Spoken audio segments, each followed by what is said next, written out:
నమస్తే, నేను Priya. Welcome to వైద్యం ఆరోగ్యం. ఇవాల్టి వైద్యం ఆరోగ్యంలో మనం మాట్లాడుకోబోయే టాపిక్ లంగ్ క్యాన్సర్ రావడానికి కారణాలేంటి, గుర్తించడం ఎలా, లంగ్ క్యాన్సర్ ఎక్కువగా ఎటువంటి వ్యక్తుల్లో వచ్చే అవకాశాలు ఉన్నాయి, లంగ్ క్యాన్సర్కు ఎలాంటి లేటెస్ట్ ట్రీట్మెంట్స్ అందుబాటులో ఉన్నాయి, ఈ విషయాలన్నీ మనకు తెలియజేయడానికి Renova Soumya cancer centre director and chief of medical oncology doctor Satya Dattatreya మనతో పాటు ఉన్నారు. వారిని అడిగి మరిన్ని విషయాలు తెలుసుకుందాం. నమస్తే సార్, వెల్కమ్ టు షో. నమస్తే అండి. రైట్, జనరల్గా ఇప్పుడు లంగ్ క్యాన్సర్ గురించి మాట్లాడుకుంటే లంగ్ క్యాన్సర్ ఏ సిమ్టమ్స్ని బట్టి మనం గుర్తించవచ్చు అంటారు? ముఖ్యంగా తెలుసుకోవాల్సింది 31st మే ప్రతి సంవత్సరం is called as the world no tobacco day. So మనకి తెలిసిందే లంగ్ క్యాన్సర్కి ఒక ముఖ్యమైన కారణం టొబాకో స్మోకింగ్, కొంతవరకు టొబాకో చూయింగ్. అలా అని చెప్పి ప్రతి టొబాకో స్మోకర్కి కూడా లంగ్ క్యాన్సర్ ఉండదు. అండ్ లంగ్ క్యాన్సర్ ఉట్టి టొబాకో స్మోకర్స్కే రాదు. టొబాకో స్మోకింగ్ అలవాటు లేకపోయినా కూడా లంగ్ క్యాన్సర్ వచ్చే అవకాశం ఉంది. కానీ ఒక 70 to 80% ఆఫ్ లంగ్ క్యాన్సర్ పేషెంట్స్కి లంగ్ క్యాన్సర్కి కారణం టొబాకో స్మోకింగే. అది యాక్టివ్ అలవాటు కావచ్చు, అంటే దేర్ యాక్టివ్ టొబాకో స్మోకర్స్, లేకపోతే ప్యాసివ్ స్మోకింగ్, అంటే మనకి టొబాకో అలవాటు లేకపోయినా కూడా మన పక్క వాళ్ళు కనుక టొబాకో స్మోకింగ్ చేస్తుంటే అదే గాలి మనం పీలుస్తాం కనుక మన లంగ్స్ కూడా అదే కెమికల్స్కి ఎక్స్పోజ్ అవుతుంది. సో ఈ కెమికల్స్ ద్వారా క్యాన్సర్ వస్తుంది. దీని తర్వాత కెమికల్ కార్సినోజన్స్. పొగాకులో ఆల్మోస్ట్ ఒక మోర్ దెన్ 400 కెమికల్స్ ఉంటాయి, ఒక 400 కెమికల్స్ ఉంటాయి. దాంట్లో ఒక 63 కెమికల్స్ అది ప్రూవ్ చేసాం అనమాట మన రిసెర్చ్లో, ఇవి కెమికల్స్ తోటి క్యాన్సర్ అవుతుందని చెప్పి. సో 63 కంటే ఎక్కువ కెమికల్ కార్సినోజన్స్ ఉన్నాయి టొబాకోలో. టొబాకో స్మోకింగ్ వల్ల వచ్చిన lung cancer are lung cancer ఎలా వచ్చిన సిమ్టమ్స్ ఒకటే ఉంటాయి. దగ్గు ఆగకుండా రావడం, ఒక 2 weeks కాదు 4 weeks అయిపోయింది, దగ్గు కోసం ట్రీట్మెంట్ తీసుకున్నాం అయినా ఇంప్రూవ్మెంట్ లేదు. సిమ్టమ్ నెగ్లెక్ట్ చేయకూడదు. దగ్గులో బ్లడ్ పడుతోంది, హిమాప్టైసిస్ అంటాం టెక్నికల్ టర్మ్. దగ్గులో కనుక బ్లడ్ పడుతూ ఉంటే, కఫంలో బ్లడ్ పడుతూ ఉంటే ఆ సిమ్టము నెగ్లెక్ట్ చేయకూడదు. ఓకే, ఒకసారి 2 సార్లు వచ్చిన పలగానే 1 month అయిపోయింది, 2 months అయిపోయింది, యాంటీబయాటిక్స్ వాడాం, డాక్టర్ గారిని కలిసాం, ట్రీట్మెంట్ తీసుకున్నాం అయినా ఇంప్రూవ్మెంట్ లేదు. ఇది లంగ్ క్యాన్సర్ సిమ్టమ్ కావచ్చు.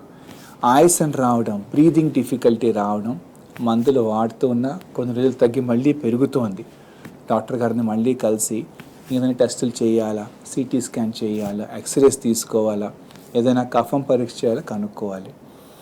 సో గొంతులో మార్పు రావడం, బికాస్ మనకి కొన్ని నరాలు ఇక్కడ వాయిస్ సప్లైస్ నరాలు నొక్కుపోతూ ఉంటాయి, దాంట్లో హోర్స్నెస్ ఆఫ్ వాయిస్, గొంతులో మార్పు రావడం, మొహం వాపు రావడం, ఇక్కడ వెయిన్స్ కనపడడం, ఇంకొంచెం అడ్వాన్స్డ్ క్యాన్సర్గా అయితే.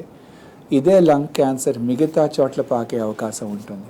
ఒక విధంగా లంగ్ క్యాన్సర్ ఒక 70% of lung cancer patients diagnose అయినప్పుడు అది అడ్వాన్స్ స్టేజ్లో ఉంటుంది.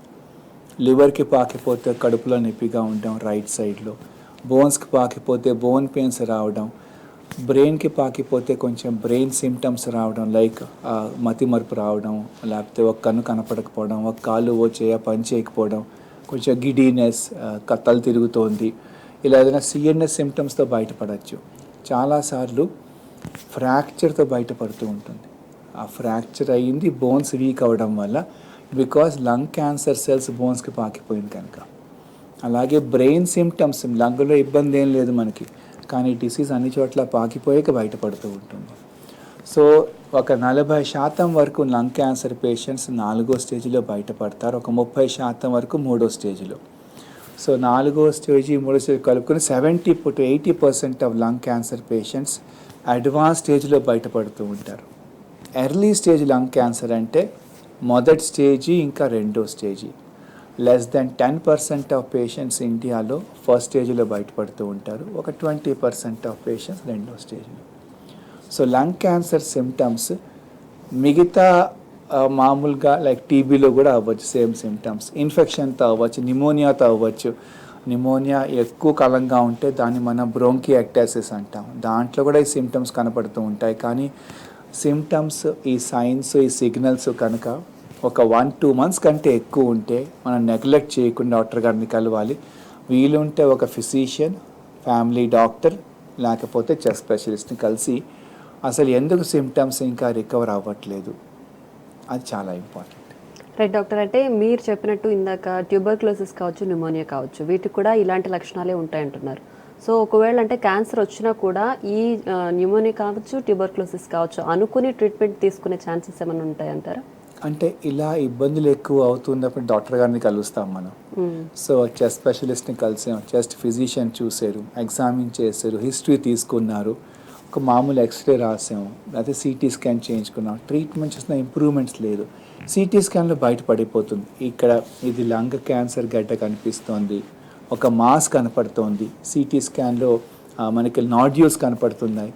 ఇవి చూడడానికి టీబీ లాంటి చేంజెస్ ఏం లేవు, లంగ్లో న్యూమోనియా చేంజెస్ ఏం కనపడటం లేదు. సో సిటీ స్కాన్ కావచ్చు, పెట్ సిటీ స్కాన్ కావచ్చు, బ్రోంకోస్కోపీ చేయొచ్చు. ఇవి అన్నింటిలో కూడా మనకి ఇది లంగ్ క్యాన్సర్ అయ్యే అవకాశం ఉందని చెప్పి ఒక ఇండికేషన్ వస్తుంది. లంగ్ క్యాన్సర్ కన్ఫర్మేషన్ కావాలంటే మనకి బయాప్సీ ప్రూఫ్ కావాలి. సో అదే ఫంగల్ ఇన్ఫెక్షన్లో కూడా, న్యూమోనియాలో కూడా ఫంగస్తో అయితే కనుక అదొక ఫంగల్ బాల్లా కనపడచ్చు, ఒక గడ్డలా కనపడచ్చు, ఒక మాస్లా కనపడచ్చు. సో లంగ్ క్యాన్సర్తో వచ్చిన గడ్డలు యూజువల్లీ కొంచెం ఇర్రెగ్యులర్గా ఉంటాయి మార్జిన్స్. సిటీ స్కాన్లో ఒక పిక్చర్ ఉంటుంది దానికి, బట్ బయాప్సీ ప్రూఫ్ చేసి అది లంగ్ క్యాన్సర్ అవునా కాదా అని కన్ఫర్మ్ చేసుకుంటాం. తో నిర్ధారణ ప్రూఫ్ మాత్రం బయాప్సీ. ఈ బయాప్సీ రిపోర్ట్లో లంగ్ క్యాన్సర్ అయితే మళ్ళీ దాంట్లో బోల్డ్ సబ్ టైప్స్ ఉంటాయి. సెల్స్ చిన్నగా ఉంటే దాన్ని స్మాల్ సెల్ లంగ్ క్యాన్సర్ అంటారు, మిగతావి non small cell lung cancer అంటారు. స్మాల్ సెల్ లంగ్ క్యాన్సర్ ఒక 15% లంగ్ క్యాన్సర్ పేషెంట్లు small cell lung cancer. More than 80% of lung cancers are non small cell lung cancer. Right sir, అలాగే అంటే ఇప్పుడు diagnosis కంప్లీట్గా biopsy ద్వారా మనం ఇది క్యాన్సర్ సెల్స్ అని ఐడెంటిఫై చేయొచ్చు. అలాగే ఇందాక మీరు అన్నారు క్యాన్సర్ సెల్స్ బాడీలో ఎక్కడికైనా పాస్ అవ్వచ్చు, ఎక్కడికైనా వేరే పార్ట్కి ఎఫెక్ట్ అవ్వచ్చు అని చెప్పి. సో లంగ్ క్యాన్సర్లో ఎన్ని రకాలు ఉన్నాయంటారు? లంగ్ క్యాన్సర్లో స్టేజ్లు చూసుకుంటే మొదటి స్టేజీ, రెండో స్టేజీ, మూడో స్టేజీ, ఇంకా నాలుగో స్టేజీ. స్టేజ్ని కనుక్కోవడం కోసం స్టేజ్ 1A తప్ప మిగతా అన్ని స్టేజ్ల్లో కూడా మన whole body PET CT scan చేస్తూ ఉంటాం. ఎస్పెషల్లీ లంగ్ క్యాన్సర్లో ఈ పెట్ సిటీ స్కాన్ అనే ఇన్వెస్టిగేషన్ చాలా ఇంపార్టెంట్. బికాస్ మన బాడీలో జబ్బు ఎక్కడెక్కడ ఉంది అది ఒక విధంగా ఇన్ మిల్లీమీటర్స్ అక్యురసీలో మనకి పెట్ సిటీ స్కాన్లో బయటపడిపోతూ ఉంటుంది. అంటే ఇక్కడ సిటీ స్కాన్ చెస్ట్ ఒక టెస్ట్, మళ్ళీ కింద కడుపు కోసం ఇంకో చెస్ట్ సిటీ స్కాన్ అబ్డామిన్, ఇలా కాకుండా ఒకేసారి మొత్తం బాడీకి from base of the skull నుంచి మిడ్ థై వరకు పూర్తిగా ఐడియా రావడం కోసం పెట్ సిటీ స్కాన్ ఒక చాలా మంచి ఇన్వెస్టిగేషన్. ఈ పెట్ సిటీ స్కాన్తో మనకి స్టేజ్ బయటపడుతుంది. లంగ్ క్యాన్సర్కి ఎందుకు ఒకేసారి గుర్తించినప్పుడు 4వ స్టేజ్లో బయటపడుతుంది అంటే అలాగ కారణం అంటూ స్పెసిఫిక్గా ఏం లేదు.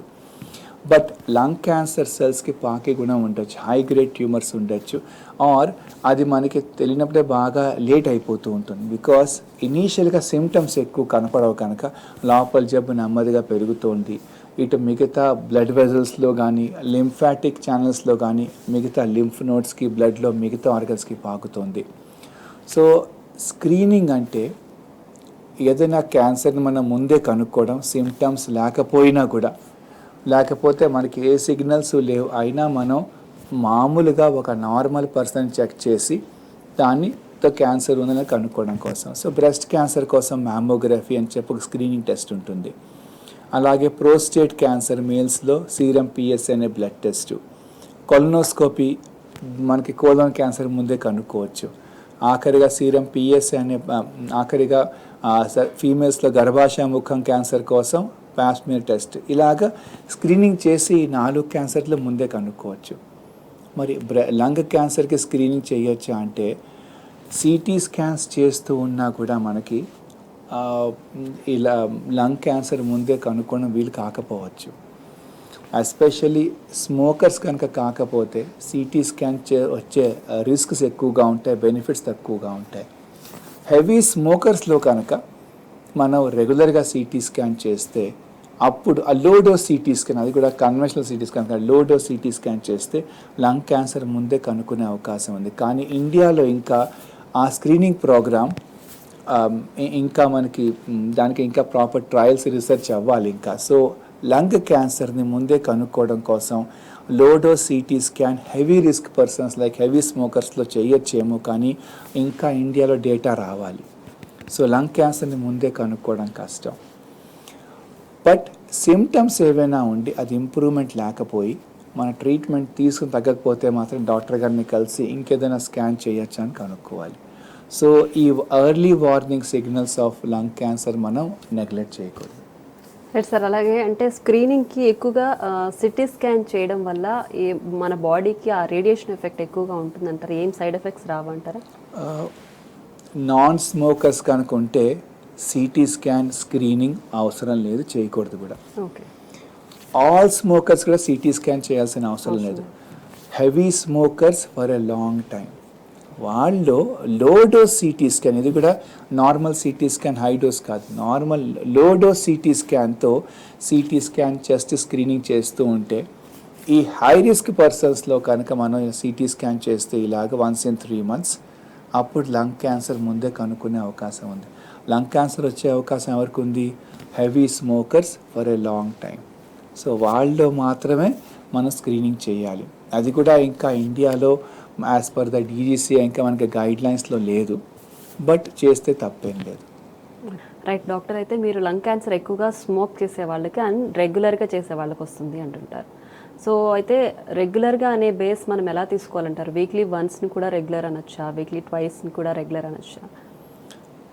స్మోకింగ్ ఏ రూపంలో కూడా టొబాకో మంచిది కాదు. టొబాకో స్మోకింగ్ కావచ్చు, చూయింగ్ కావచ్చు. ఇప్పుడు అలాగే ఏ మత్తు పదార్థం తీసుకుంటే కూడా ఇదే ప్రాబ్లం ఉంటుంది అంటే టొబాకోలో ఉన్న chemicals are cancer causing chemicals అండి. అంటే అడిక్షన్ అంటే మనకి టొబాకో అలవాటు అయ్యేది నికోటిన్ వల్ల.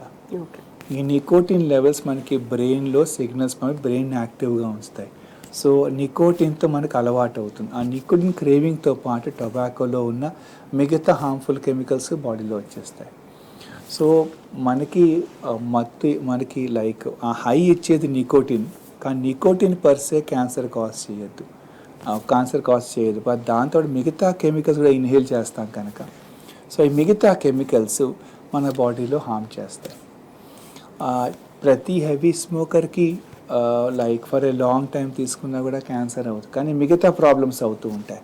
కార్డియాక్ ప్రాబ్లమ్స్, లంగ్ ప్రాబ్లమ్స్, దగ్గు రావడం, ఆయాసం రావడం, ఆస్తమా రావడం, blood vessel problems. Tobacco smoking వల్ల క్యాన్సర్ అవుతుంది, దాంతో మిగతా ప్రాబ్లమ్స్ కూడా వస్తూ ఉంటాయి. ప్రతి హెవీ స్మోకర్కి క్యాన్సర్, లంగ్ క్యాన్సర్ కాకపోయినా the converse also is true. అంటే కొంతకాలం స్మోక్ చేసినా కూడా క్యాన్సర్ వచ్చే అవకాశం ఉండొచ్చు. సో ఏ హార్మ్ఫుల్ కెమికల్స్ మన బాడీ సెల్స్కి ఎలా హార్మ్ చేస్తాయనేది చెప్పడం కష్టం, కానీ all of them are harmful chemicals, అది మాత్రం క్లియర్. అందుకోసమని లైక్ ఫ్రీక్వెన్సీ తక్కువ తీసుకున్నా కూడా లంగ్ క్యాన్సర్ వచ్చే అవకాశం ఉండొచ్చు. సో స్మోకింగ్ ఒక విధంగా ఇది ఒక అడిక్షన్, ఇది ఒక habit. Unfortunately it's a bad habit. So cancer ఒక లైఫ్ స్టైల్ డిసీజ్. దాంట్లో టొబాకో స్మోకింగ్ కనుక మనం ఇలా ఒక లైఫ్ స్టైల్గా తీసుకుంటే, సో లంగ్ క్యాన్సర్కి ఒక ముఖ్యమైన కారణం tobacco smoking. More than 80%, more than 90% of lung క్యాన్సర్స్కి కారణం టొబాకో స్మోకింగ్. చాలామంది ఫీమేల్స్కి కూడా లంగ్ క్యాన్సర్ ఇండియాలో వస్తూ ఉంటుంది. వాళ్ళు స్మోకింగ్ ఏం చెయ్యరు, బట్ పక్కనే ఉన్న ప్యాసివ్ స్మోకింగ్ అంటే ఎవరో స్మోక్ చేస్తూ ఉంటే ఆ స్మోక్ ఇన్హేల్ చేయడం వల్ల ఆ కెమికల్స్ అంటుతుంటాయి బాడీలో. ఇదే కాకుండా యాస్బెస్టాస్ వర్కర్స్ అంటే కొన్ని ఆక్యుపేషనల్ హెజార్డ్స్ ఉంటూ ఉంటాయి. యాస్బెస్టాస్ ఇన్హేల్ మళ్ళీ లంగ్ క్యాన్సర్ ఎక్కువ వచ్చి ఆ ఫైబర్స్తో లంగ్ క్యాన్సర్ వచ్చే అవకాశం ఉంటుంది. బ్యాక్గ్రౌండ్లో ఇన్ ది అట్మాస్ఫియర్ రెడాన్ ఉండొచ్చు, that's a radio active material. అది కనుక ఎక్కువగా ఉంటే యాక్టివిటీ అంటే మనకి లంగ్ క్యాన్సర్ రావచ్చు. డీజిల్ ఎగ్జాస్ట్, ఆటోమొబైల్ ఎగ్జాస్ట్, ఇవన్నీ కూడా రీసెంట్గా 2 years బ్యాక్ WHO ఈ డీజిల్ ఎగ్జాస్ట్ని కూడా రికగ్నైజ్ చేసింది as a chemical carcinogen. Air pollution. So ఇలాగ మల్టిపుల్ ఫ్యాక్టర్స్తో మనకి టొబాకోతో పాటు మిగతా ఫ్యాక్టర్స్ కూడా లంగ్ క్యాన్సర్ కాజ్ చేసే అవకాశం ఉంది. Right doctor. అలాగే మన బాడీలో లింఫ్ నోడ్స్ అనేవి ఎలా, అంటే దాని పాత్ర ఎలా ఉంటుందంటారు, ఎలా మనకి యూజ్ అవుతాయి అంటారు? లింఫ్ నోడ్స్ మన బాడీలో first line of defence. So ఏదైనా ఇన్ఫెక్షన్ వస్తే మనకి టాన్సిల్స్ వాచిపోతూ ఉంటాయి, దాంట్లో బాగా లింఫోసైట్స్ ఉంటాయి, లింఫ్ గ్లాండ్స్ అవి. సో అప్పుడు టాన్సిల్స్ ఆ జర్మ్స్ని ఆపేస్తూ ఉంటాయి, బ్యాక్టీరియాని ఆపేస్తూ ఉంటాయి. అలాగే లంగ్ క్యాన్సర్లో కూడా ఉన్న అబ్నార్మల్ సెల్స్ని ఆపడం కోసం lymph nodes are the first line of defence. అందుకే మనకి సిటీ స్కాన్ రిపోర్ట్లో ఎవరికైనా లంగ్ క్యాన్సర్ ఉంటే లింఫ్ నోడ్స్ చూసుకుంటూ ఉంటాం, లింఫ్ నోడ్స్కి పాకిందా లేదా. లింఫ్ నోడ్స్ చెస్ట్ లంగ్స్ పక్కనే ఉంటాయి, మధ్యలో ఉంటాయి, నెక్లో ఉంటాయి. సో లింఫ్ నోడ్స్ని పాకిన దాన్ని బట్టి ఎన్ని నోడ్స్కి పాకింది, ఇంకా ఎన్ని చోట్ల పాకింది, నెక్లో లింఫ్ నోడ్స్ పాకేయా లేదా, ఇలాగా మల్టిపుల్ సైట్స్ చూసుకుంటూ ఉంటాం. దాన్ని బట్టి స్టేజ్ మారిపోతూ ఉంటుంది. N1 అంటే తక్కువ నోడ్స్కి పాకింది, N2 అంటే ఎక్కువ నోడ్స్కి పాకింది చెస్ట్ మధ్యలో కూడా, N3 అంటే నెక్లో కూడా వచ్చేసింది ఇలాగా. So opposite side lung nodes కూడా వెళ్ళిపోయినా లేకపోతే నెక్లో వచ్చేసిన అప్పుడు N3 అవుతుంది. సో అలా స్టేజ్ పెరిగిపోతూ ఉంటుంది. మన ట్రీట్మెంట్ ఇంకా ఎక్కువ అయిపోతూ ఉంటుంది. స్టేజ్ పెరిగే కొద్దీ కీమోథెరపీలు ఇవ్వాలి, రేడియేషన్ చేయాలి, అవసరం ఉంటే ఇమ్యూనోథెరపీ ఇవ్వాలి, ఇంకా ఆపరేషన్ చేయడం వీలు కాకపోవచ్చు. సో లింఫ్ నోడ్స్ మన బాడీలో first line of defence. Breast cancer వస్తే అది లింఫ్ నోడ్స్కి పాకిందని చూసుకుంటూ ఉంటాం. అలాగే లంగ్ క్యాన్సర్ వస్తే అది లింఫ్ నోడ్స్కి పాకిందని చూసుకుంటూ ఉంటాం. సో లంగ్ క్యాన్సర్ స్టేజ్ కోసం మనం TNM స్టేజింగ్ అంటూ ఉంటాం. T అంటే ట్యూమర్. సో ప్రైమరీ ట్యూమర్ ఎంత పెద్దగా ఉంది, T1 సైజ్ ఉందా, T2 ఉందా, T3 ఉందా, T4 ఉందా, మిగతా పక్కన ఆర్గన్స్కి ఇన్వాల్వ్ అయిందా లేదా, దాన్ని బట్టి ట్యూమర్ సైజ్ చెబుతూ ఉంటాం. N అంటే నోడ్స్, లింఫ్ నోడ్స్ ఇన్వాల్వ్ అయ్యేయా లేదా, అయి ఉంటే ఎన్ని లింఫ్ నోడ్స్ ఇన్వాల్వ్ అయ్యి ఎక్కడికి ఇన్వాల్వ్ అయ్యాయి. ఆఖరిగా M అంటే మెటాస్టాసిస్, అంటే మిగతా చోట్ల బాడీలో మిగతా ఆర్గన్స్ పాకిపోవడం. బ్రెయిన్కి పాకిందా లేదా, లివర్లో ఉందా, బోన్స్లో ఉందా. సో ఈ TNM స్టేజింగ్ని బట్టి మనం స్టేజ్ 1, 2, 3 or 4 అని చెప్తూ ఉంటాం. Right sir. అలాగే అంటే ఇప్పుడు లంగ్ క్యాన్సర్ ఎక్కువగా 3rd and 4th స్టేజ్లో గుర్తిస్తుంటారని చెప్తున్నారు. సో ట్రీట్మెంట్ విషయానికి వస్తే ఆ స్టేజ్లో వచ్చినప్పుడు కంప్లీట్గా 100% క్యూర్ చేసే అవకాశం ఉందంటారా? అడ్వాన్స్ స్టేజ్ కదా అది. ఒక 30-40 ఇయర్స్ బ్యాక్ లంగ్ క్యాన్సర్ అంటే మనం ఒక జబ్బే అనుకునేవాళ్ళం. సో ట్రీట్మెంట్ కూడా యూనిఫామ్గా అందరికీ కీమోథెరపీ కొన్ని డ్రగ్స్ కాంబినేషన్ ఇచ్చేవాళ్ళం. బట్ రీసెంట్గా తెలుసుకున్నాం ఏంటంటే లంగ్ క్యాన్సర్ ఒక జబ్బు కాదు, దాంట్లో ఇంకా బోల్డ్ టైప్స్ ఉంటాయి.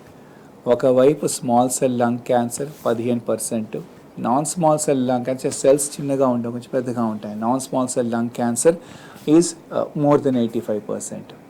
ఈ నాన్ స్మాల్ సెల్ లంగ్ క్యాన్సర్లో కూడా మళ్ళీ బోల్డ్ టైప్స్ ఉంటాయి. Adenocarcinoma, squamous cell carcinoma, carcinoma poorly differentiated, pleomorphic carcinoma, ఇలా డిఫరెంట్ పెథాలజీ టైప్స్ ఉంటాయి. ఈ టైప్స్ని బట్టి మన ట్రీట్మెంట్ మారిపోతూ ఉంటుంది. లంగ్ క్యాన్సర్ 4వ స్టేజ్లో ఉన్నా కూడా మనం కీమోథెరపీ ఇవ్వక్కర్లేదు. కీమోథెరపీకి సైడ్ ఎఫెక్ట్స్ ఉంటాయి. జుట్టు ఊడిపోతూ ఉంటుంది, ఆకలి పుట్టదు, వాంతి వికారంగా ఉంటుంది, వీక్నెస్ వస్తుంది, WBC కౌంట్స్ పడిపోవచ్చు, బ్లడ్ పడిపోతూ ఉంటుంది, అవసరం ఉంటే అడ్మిట్ చేసి సపోర్టివ్ కేర్ ఇస్తూ ఉంటాం, జ్వరం వస్తూ ఉంటుంది, ఇన్ఫెక్షన్స్ వస్తూ ఉంటాయి. సో ఇదే కాకుండా కీమోథెరపీ నార్మల్ సెల్స్ని క్యాన్సర్స్ని డిస్టింగ్విష్ చేయదు కనుక సైడ్ ఎఫెక్ట్స్ వస్తూ ఉంటాయి. కానీ లంగ్ క్యాన్సర్ని డ్రైవ్ చేయడం కోసం అది బాగా మల్టిప్లై అవుతుంది కనుక ఈ సెల్స్ మల్టిప్లై అవ్వడం కోసం ఏదో డ్రైవర్ మ్యూటేషన్ ఉండొచ్చు. సో మనం కనుక జీన్ అబ్నార్మాలిటీ కనుక్కుంటే, ఒక డ్రగబుల్ టార్గెట్ కనుక్కుంటే క్యాన్సర్ సెల్స్లో, ఆ టార్గెట్ని టార్గెట్ చేస్తూ మందులు ఇవ్వచ్చు. ఏదో ఒక అబ్నార్మాలిటీ ఉంది, మిగతా సెల్స్లో లేదు. ఈ అబ్నార్మాలిటీ క్యాన్సర్ని డ్రైవ్ చేస్తుంది, అందుకే క్యాన్సర్ మల్టిప్లై అవుతున్నాయి. దాన్ని టార్గెట్ చేసే మందు ఇవ్వచ్చు. సామాన్యంగా ఈ ట్యాబ్లెట్స్, ఈ మందులు ట్యాబ్లెట్ రూపంలో ఉంటాయి. కీమోథెరపీ కంటే బాగా పనిచేస్తాయి, రెస్పాన్స్ బాగా వస్తుంది, సైడ్ ఎఫెక్ట్స్ ఏమాత్రం ఉన్నా బాగా తక్కువగా ఉంటాయి. సో ఈ డ్రగబుల్ టార్గెట్స్ కనుక్కోవడం కోసం స్పెషల్ జీన్ సీక్వెన్సింగ్ టెస్ట్లు ఉంటాయి. సో బయాప్సీ ముక్కలో ఉన్న బ్లాక్లో ఈ జీన్ సీక్వెన్సింగ్ చేసి జీన్లో ఉన్న అబ్నార్మాలిటీని కనుక్కుంటే, క్యాన్సర్ సెల్స్లో ఆ అబ్నార్మాలిటీని కనుక్కుంటే దాన్ని టార్గెట్ చేసే మందులు వాడుతూ ఉంటే కీమోథెరపీ కంటే బాగా పనిచేస్తాయి, సైడ్ ఎఫెక్ట్స్ బాగా తక్కువగా ఉంటాయి, రెస్పాన్స్ బాగుంటుంది, లాంగ్ టర్మ్ అవుట్కమ్స్ బాగుంటాయి. సో ఒకవైపు ఆ సెల్ టైప్ని బట్టి మనం డిఫరెన్షియేట్ చేస్తాం, small cells, non small cells. దాంట్లో మళ్ళీ మిగతా మార్ఫాలజీలో పెథాలజీస్ చూసి ఏ సబ్ టైపో చెప్తారు. ఇది కాకుండా నెక్స్ట్ జనరేషన్ సీక్వెన్సింగ్ అని స్పెషల్ టెస్ట్లు చేసి ఆ సెల్స్లో ఉన్న జీన్ అబ్నార్మాలిటీ కనుక్కొని అప్పుడు ట్రీట్మెంట్ డిసైడ్ చేస్తూ ఉంటాం. సో దీన్ని టార్గెటెడ్ థెరపీ అంటాం. థెరపీ విత్ కెమికల్స్ అంటే కీమోథెరపీ, ఒక విధంగా అటామిక్ బాంబ్ లాగా కీమోథెరపీ అంటే సైడ్ ఎఫెక్ట్స్ ఉంటాయి, ఇన్నోసెంట్ సెల్స్ కూడా చనిపోతూ ఉంటాయి. టార్గెట్ థెరపీని మిసైల్ లాగా, అంటే క్యాన్సర్ సెల్స్లోని అబ్నార్మాలిటీనే టార్గెట్ చేసుకుంటూ మనం ఈ మందు ఇస్తాం కనుక ఆఖరిగా మన బాడీ ఇమ్యూన్ సిస్టమ్ని డెవలప్ చేయడం కోసం, ఈ ఇమ్యూన్ సెల్సే మళ్ళీ క్యాన్సర్ని టార్గెట్ చేయడం కోసం ఇమ్యూనోథెరపీ వాడుతూ ఉంటాం. సో ఇలాగ ఇవన్నీ కొత్త కొత్త డెవలప్మెంట్స్ రావడం వల్ల మెడికల్ ఆంకాలజీ పరంగా క్యాన్సర్లో 4వ స్టేజ్లో ఉన్నా కూడా బాగా ఇంప్రూవ్మెంట్స్ చేయొచ్చు. లంగ్ క్యాన్సర్ ఎర్లీ స్టేజ్లో కనుక డయాగ్నోస్ అయితే ఆపరేషన్ అయిపోయాక, సర్జరీ అయిపోయాక మొత్తం జబ్బు తీసేసినా మళ్ళీ ఒక 4 కోర్సులు కీమోథెరపీ ఇస్తూ ఉంటాం, మళ్ళీ జబ్బు రాకుండా ఉండడం కోసం. అయినా క్యాన్సర్ తిరగబడచ్చు. అదే కనుక అడ్వాన్స్డ్ స్టేజ్లో ఉంటే అప్పుడు ఆ పాథాలజీ రిపోర్ట్లో మనకి ఇంకొంచెం అడ్వాన్స్డ్గా బయటపడి ఆ మార్జిన్స్ పాజిటివ్ ఉంటే రేడియేషన్ థెరపీ ఇస్తూ ఉంటాం. ఈజీఎఫ్ఆర్ మ్యూటేషన్ టెస్ట్ కనుక పాజిటివ్ ఉంటే ట్యాబ్లెట్ రూపంలో ఒక మందు కొన్ని నెలల వరకు ఇస్తూ ఉంటాం. దాంతో కీమోథెరపీ కంటే ఇంకా అడ్వాంటేజ్ బాగుంటుంది, లాంగ్ టర్మ్ క్యూర్ రేట్స్ ఇంకా బాగుంటాయి. సో ఇలా వేరియస్ ట్రయల్స్ చేసి రీసెర్చ్లో combinations of surgery, chemotherapy, immunotherapy, లేకపోతే సర్జరీ, కీమోథెరపీ తర్వాత ట్యాబ్లెట్ రూపంలో డ్రగబుల్ టార్గెట్స్ని టార్గెట్ చేసే మందు వాడడం వల్ల లంగ్ క్యాన్సర్ ట్రీట్మెంట్స్ వల్ల ఉన్న ఈ ఇంప్రూవ్మెంట్స్తో అవుట్కమ్స్ చాలా ఇంప్రూవ్ అయ్యాయి. Right sir. అలాగే అంటే స్మోకింగ్ అంటేనే అడిక్షన్ కదా. So any smoking, tobacco smoker కావచ్చు, వీడ్ స్మోకర్ కావచ్చు, సో తగ్గించుకోవడానికి ఎలా వాళ్ళు ట్రై చేయాలంటారు? దాన్ని డైవర్ట్ చేయడానికి ఏం చేయాలంటారు? చాలా ఇంపార్టెంట్ క్వశ్చన్ అండి. ఒక విధంగా ఈ అలవాటు ఉన్న మనం ఆపుకోవాలి, ఆ మోటివేషన్ రావాలి.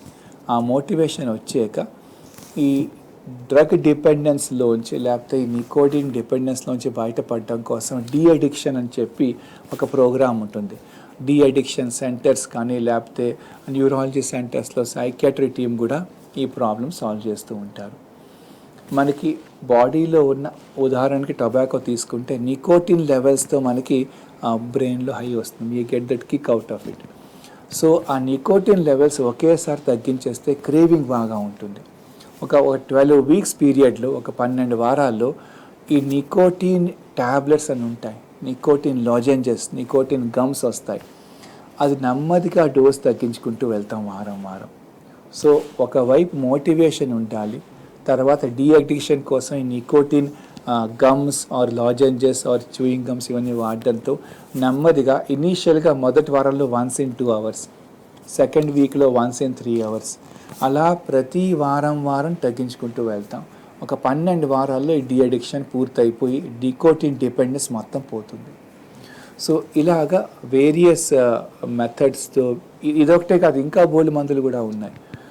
సైకియాట్రిక్ కౌన్సిలింగ్ ఉంటుంది, జెనెటిక్ కౌన్సిలింగ్ ఉంటుంది, సెషన్స్ ఉంటాయి. వీటితో మనం ఈ అలవాటుని పూర్తిగా తగ్గించేసుకోవచ్చు. Right sir. అలాగే ట్రీట్మెంట్ తీసుకున్న తర్వాత పేషెంట్ ఫాలో అప్ ఎంతవరకు ఉండాలంటారు? కీమోథెరపీ అయిన తర్వాత కావచ్చు.